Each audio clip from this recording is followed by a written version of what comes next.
All right, we're going to start out with proportional segments in similar triangles, since that was the first card that we went over today. Here I have two triangles. Triangle ice is similar to triangle age. H equals what? H is the altitude of triangle age, and it looks like the altitude of triangle ice is 12. So since I have two altitudes, they're going to be in one ratio together. So I'm going to go ahead and write 12 over H. And I'm putting the 12 on top because 12 is smaller than H. I can tell that triangle age is larger than triangle ice. So I'm going to make sure 12 and 22 are going to be on the top of the ratios. So my second ratio would be 22 over 33. Oh, and it looks like we got real lucky here. 22 over 33, that can be reduced to 2/3. So now I have 12 over H equals 2/3. We're going to go ahead and multiply our means and extremes, or for those of you that call it the butterfly method, or some of y'all call it cross multiply. 2 times H is 2H. 12 times 3 is 36. Divide both sides by 2. So H is 18.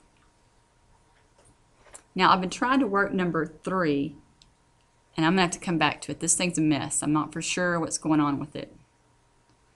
So let's go on over to number 5.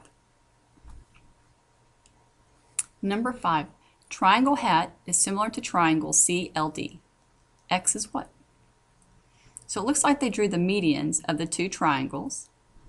So I can say that X over 3.2 is proportional to 1.5 over 2.4. Oh, look at this. This is really like 15 over 24. So 3 is going to be able to divide in both of those. Divide this by 3.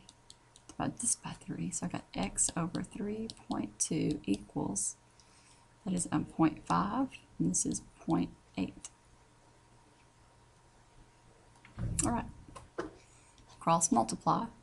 So I got 0.8x equals 5 times 2 is 10. Carry your 1. 5 times 3 is 15. That's 16. So carry the decimal over twice. I got 1.6. Divide both sides by 0.8. And it looks like we get x equals 2. Woohoo! Number 8. Y equals what? Well, here I have angle bisector. And if you go back and look at the problem that we did as an example as angle bisector, it says that you can take y and write y over 51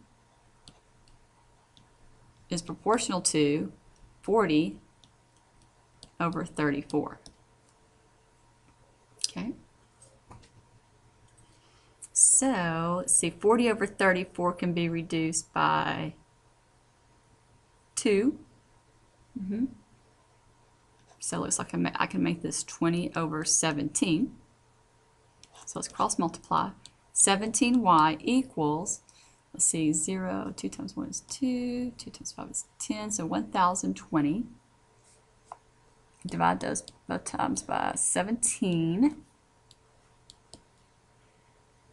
So it looks like I'm going to end up with 60. Y equals 60.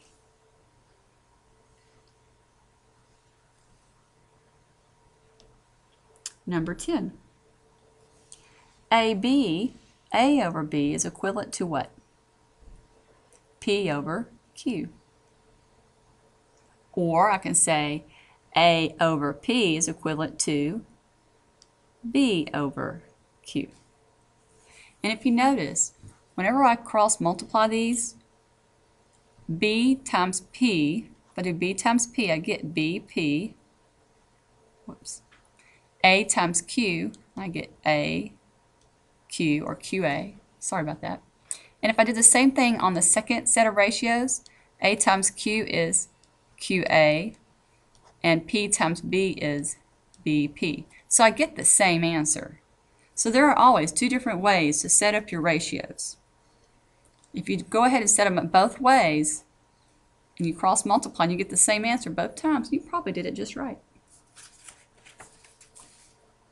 I'm going to stop this now, and then I'll start another video for the back side of 5.4.